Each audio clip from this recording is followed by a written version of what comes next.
कौन जीत रहा है यूपी, सबसे सटीक एग्जिट पोल 7 मार्च शाम 6 बजे से लगातार सिर्फ यूपी तक पर। रामपुर खास में जो टिमटिमाता दिया जल रहा है, इस बार परिवारवाद से मुक्ति पाने के लिए, परिवर्तन करने के लिए कोई ऐसा वर्ग नहीं, कोई ऐसा जाति नहीं, कोई ऐसी बिरादरी नहीं जो इस बार कमल खिलाने को तैयार नहीं। और 10 तारीख को जब परिणाम आएगा, निश्चित तौर पे 20,000 ज्यादा मतों से जीतकर इस बार रामपुर खास में ये छोटे सरकार सबका बच्चा है, वो विधायक बनेगा और रामपुर खास में परिवारवाद से मुक्ति मिलेगी, वंशवाद का अंत होगा। उत्तर प्रदेश में शायद ही कोई ऐसी सीट हो जिस पर 40 साल से ज्यादा तक किसी एक पार्टी या एक नेता का कब्जा रहा हो। रामपुर खास प्रतापगढ़ की एक ऐसी सीट है जिस पर 9 बार खुद प्रमोद तिवारी जीते हैं और 2 बार आराधना मिश्रा, लेकिन इस बार उन्हें चुनौती दे रहे हैं छोटे सरकार। इस वक्त हमारे साथ हैं, आप दावा कर रहे हैं कि इस बार आप हरा देंगे, जो कि प्रमोद तिवारी और उनका परिवार है, आराधना मिश्रा हैं। आप किस आधार पर दावा कर रहे हैं कि 42 साल से जो सीट कांग्रेस के पास है, जो उनका अपना गढ़ है, अपना क्षेत्र है, इस बार आप हराने का दावा किस आधार पर करें? पहली बात तो मैं आपको धन्यवाद देना चाहता हूं, अपने चैनल पे आपने मुझे मौका दिया बोलने का। दूसरी बात, मैं रामपुर खास से तीसरी बार चुनाव लड़ रहा हूँ। 2014 में बाई इलेक्शन लड़ा था निर्दल, 27,000 मत मिले। 2017 में 65,000 मत मिले, बीजेपी से लड़ा था मैं। और पिछली बार सपा और कांग्रेस का अलायंस हो गया था, उन्होंने मेरे 25 बूथ को कैप्चर कर लिया गुंडई के दम पर। एक दिन में 3-3 राउंड मुझसे मारपीट किया, मेरी गाड़ियां तोड़ दी, मुकदमे फर्जी 20 मेरे ऊपर लिखे गए, मारा पीटा गया। अगर ये गुंडई नहीं हुई होती, चुनाव में पिछली बार 56 वोट जो हारा था वो मैं चुनाव जीत गया होता। और लेकिन जो भारतीय जनता पार्टी के शीर्ष नेतृत्व ने मेरे ऊपर विश्वास करके मुझे दोबारा अवसर दिया है 2022 में। निश्चित तौर पर वंशवाद, परिवारवाद से मुक्ति हर व्यक्ति चाहता है और 42 वर्षों से लगातार बाप बेटी का कब्जा है।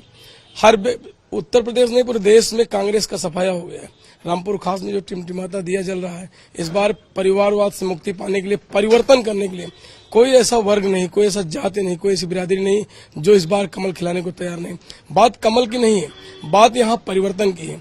चाहे वो सपा के लोग रहे हो, बसपा के लोग हों, भाजपा के लोग हों, वो किसी भी बिरादरी पार्टी से बिलोंग करते हो, लेकिन इस बार रामपुर खास में कमल खिलाने इसलिए लोग जा रहे हैं क्योंकि लोगों के मन में ये है कि 42 साल से एक परिवार का कब्जा है।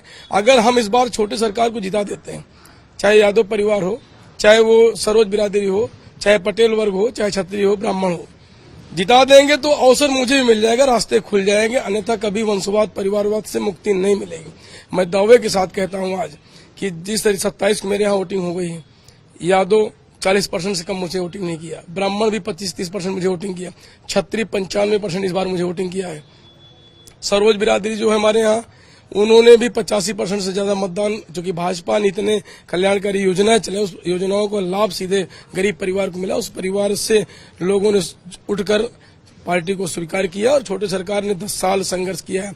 मेरे ऊपर 22 मुकदमा है, मैंने मार खाया 2-2 बार, जेल मैंने काटा, मुकदमा मैंने लिया, तो लोगों को लगा कि छोटे सरकार संघर्ष कर सकता है। 10 साल में लगातार मैं लोगों के बीच में रहा। कोई ऐसा फंक्शन नहीं, कोई ऐसा त्योहार नहीं, कोई ऐसा कार्यक्रम नहीं जो लोगों के बीच में मैं रहकर 10 साल गुजारा न हो।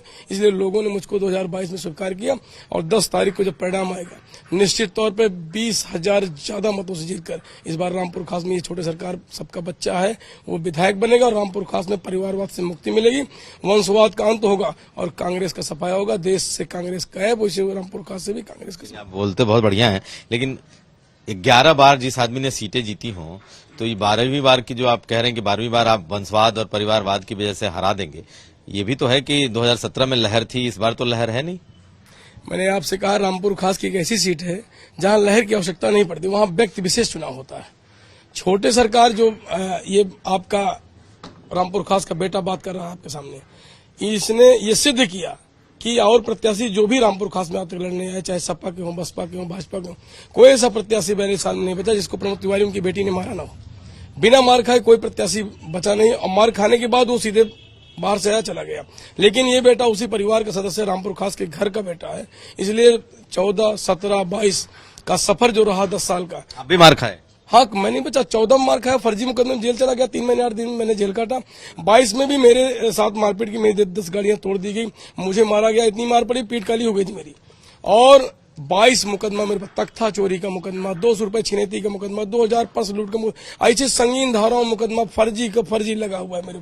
14 के पहले, चुनाव लड़ने के पहले मेरे 3 पीढ़ी में कोई मुकदमा नहीं, न मेरे पिताजी, न बाबा, न आजा, न परपाजा। लेकिन 14 में जिस दिन मैंने कदम रखा राजनीति में, जनता का आशीर्वाद मांगना शुरू किया, उस दिन से मुकदमों की बौछार हो गई। अगर विकास पुरुष वाकई में है, अगर वाकई में उन्होंने काम किया होता तो जनता के वोट से, जनता के मत से, जनता के आशीर्वाद चुनाव जीत जाते। लेकिन मैं दावे के साथ कहता हूं 42 सालों में जनता के आशीर्वाद नहीं जीते।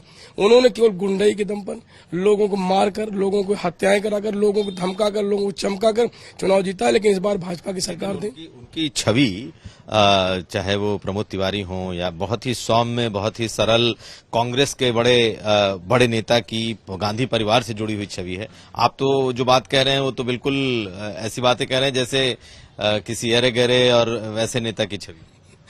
अभी किसान मेला लगा था, सरकारी कार्यक्रम था, माननीय सांसद संगम गुप्ता जी के साथ मारपीट की गई चुनाव के 2-3 महीने पहले। अब दूर के ढोल सुहाने हैं, जो कि लोग जानते नहीं, उनके बारे में लोग जो दिखता है वही लोग समझते हैं। लेकिन रामपुर खास के हम निवासी हैं, रामपुर खास के रहने वाले हैं। उनके एक एक चीजों से कोई ऐसा व्यक्ति नहीं बचा, इतिहास गवाह है, कोई प्रत्याशी नहीं बचा जो बिना मार खाए बच गया हो। अगर वाकई में हमने कहा ना, अगर उन्होंने ऐसा छवि बनाया है तो गुंडई करने क्या हो सकता है। पिछली बार 20-25 बूथ मेरे कैप्चर कर लिए गए। इस बार नहीं हुआ। नहीं, इस बार नहीं हुआ, क्योंकि बीजेपी की सरकार थी, बीजेपी का गवर्नमेंट था, शासन सख्त था।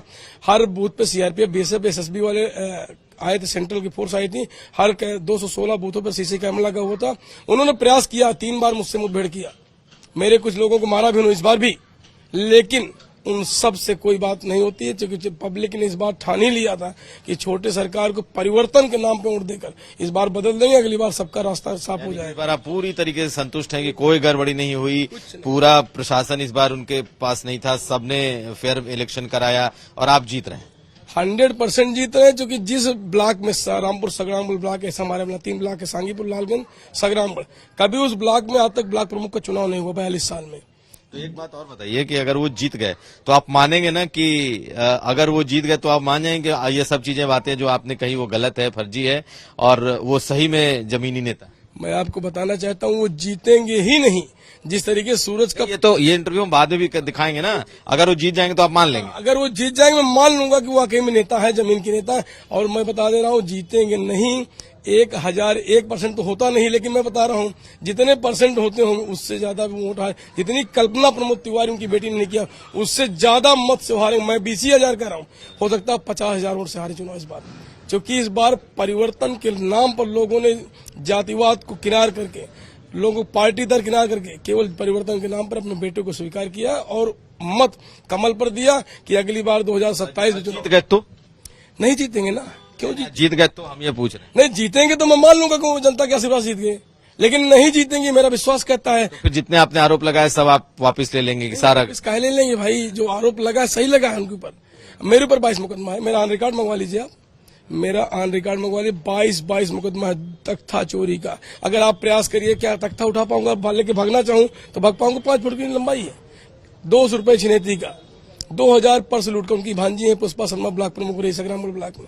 मेरे ऊपर आरोप लगाए, 2000 छोड़ के भाग गए। मैं 2000 छीनने वाला आपको दिखता हूँ, 200 रुपए छीनने वाला। 307 के मुकदमे में 3 महीने। तो सरकार जिसकी होती है वो लगते हैं। आजम खान का आरोप है कि उन पर भी भैंस चोरी, बकरी चोरी ऐसे लगते रहे, तो जिसका जहां प्रभाव होता है वो करते हैं आरोप लगा। आजम खान ने जो किया है वो उनके ऊपर लगा है, लेकिन हमने तो कोई विधायक नहीं रहे, कोई मंत्री नहीं रहे, कोई सांसद नहीं, हमारा कोई परिवार ऐसा नहीं रहा। मैं किसान घर का बेटा, साधारण परिवार का बच्चा हूँ।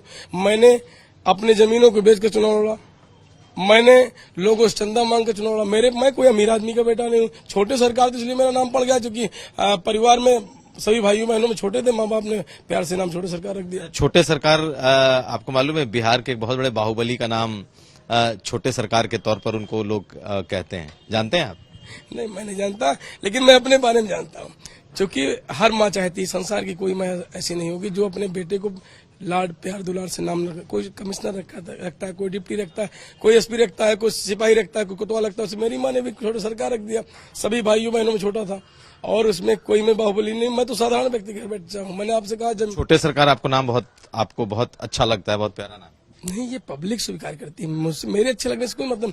पब्लिक ने स्वीकार किया कि जो छोटा सा सरकार वो जाने जाते हैं क्या, मतलब वो परिवार सरकार के नाम से जाना जाता है क्या, और आप छोटे सरकार? लोग प्यार से, मैंने आपसे कहा ना, लोग प्यार स्वीकार करते हैं। लोगों ने कोई दबंगई के शब्द नहीं, कोई गुंडई का आचरण नहीं, केवल लोग ये मानते हैं कि सबसे छोटा हूं और लंबाई में भी छोटा हूं, उम्र में भी छोटा हूं, सबसे छोटा हूं, परिवार का प्यारा दुलारा रहा। इसलिए जो है लोगों ने रामपुर खास का एक परिवार का व्यक्ति मुझे अपना भाई मानता, अपना बेटा मानता, अपना साथी मानता है। इसलिए लोगों ने मेरे साथ कंधे से कंधा मिलाकर 10 साल में संघर्ष किया है।